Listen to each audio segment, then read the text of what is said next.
Hello dear all, welcome to our channel Smart Indian Model School. Smart Indian Model School present Smart Indian EduFun classes.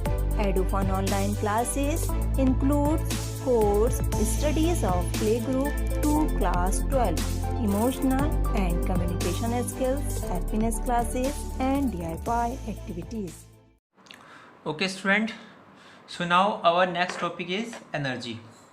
So energy इसको आप 9th class में काफ़ी study किए होंगे. कैसे define करते हैं? It is define as the ability to do work. Okay, ability to do work is called energy. Simple है, इसका स्केलर क्वांटिटी है और इसकी डायमेंशन क्या होती है? ml/t-2 है ना. ये इसके अबाउट आप इसको स्टडी किए होंगे. ठीक है, ability to do work is energy. Okay, so kinetic energy क्या है अब डिस्कस करेंगे हम काइनेटिक एनर्जी को. सो काइनेटिक एनर्जी क्या है? कोई भी बॉडी की जो एनर्जी ड्यू टू मोशन जो होती है that is kinetic energy. The energy produce by a body by virtue of its motion. जो उसकी मोशन की वजह से उसमें जो एनर्जी होती है दैट इज काइनेटिक एनर्जी, और जो रेस्ट की कंडीशन में जो उसमें एनर्जी रहती है दैट इज पोटेंशियल एनर्जी.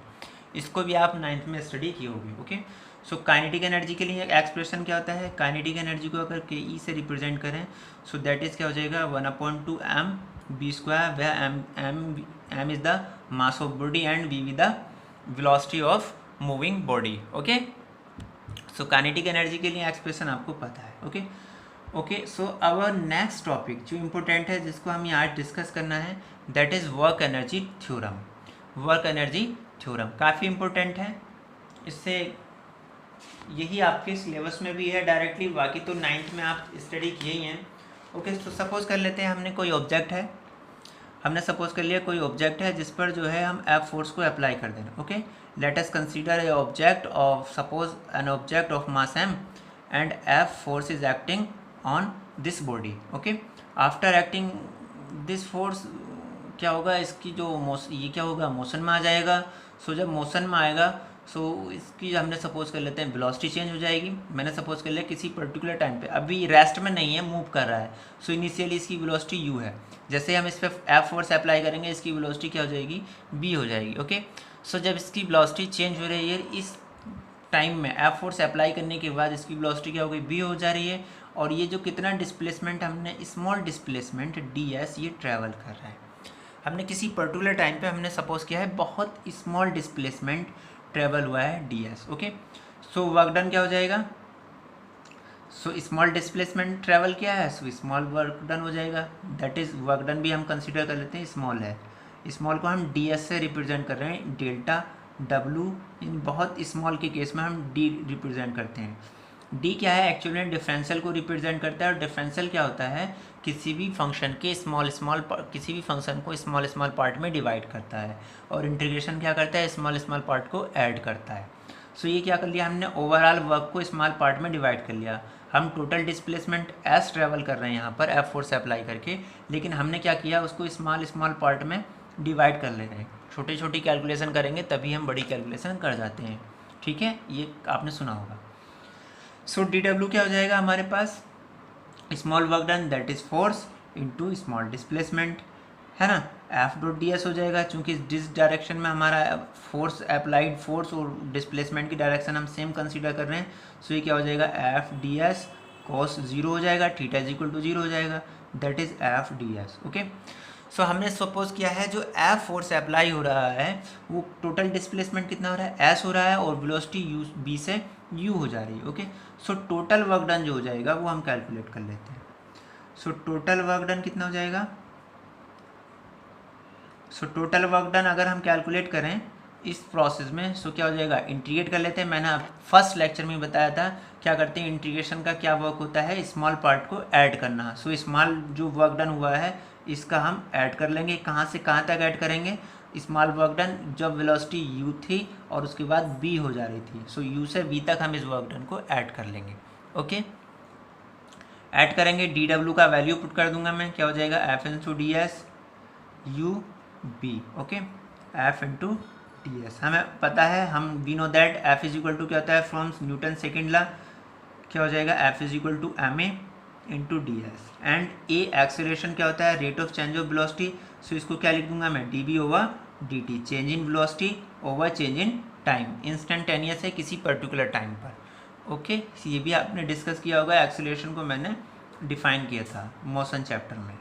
सो ये क्या हो जाएगा, यू एंड बी एम, इसको क्या लिख सकता हूँ मैं, D V over D T into D S.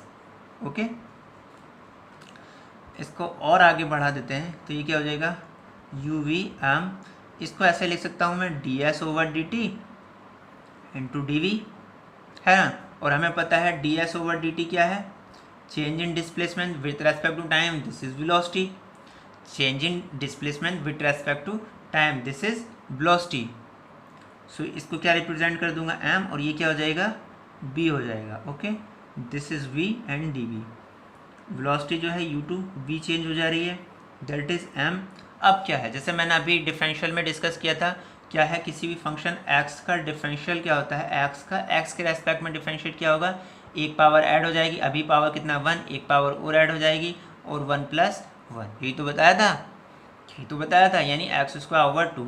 Similar case यहाँ पर अप्लाई हो रहा है, b है, b की पावर यहाँ पर कितना है 1, और इसको b को b के रेस्पेक्ट में डिफरेंशिएट कर रहे हैं, यहाँ x को x के रेस्पेक्ट में डिफरेंशिएट कर रहे हैं, पावर ऐड हो जा रही है, b को b के रेस्पेक्ट में डिफरेंशिएट करेंगे, पावर ऐड हो जाएगी।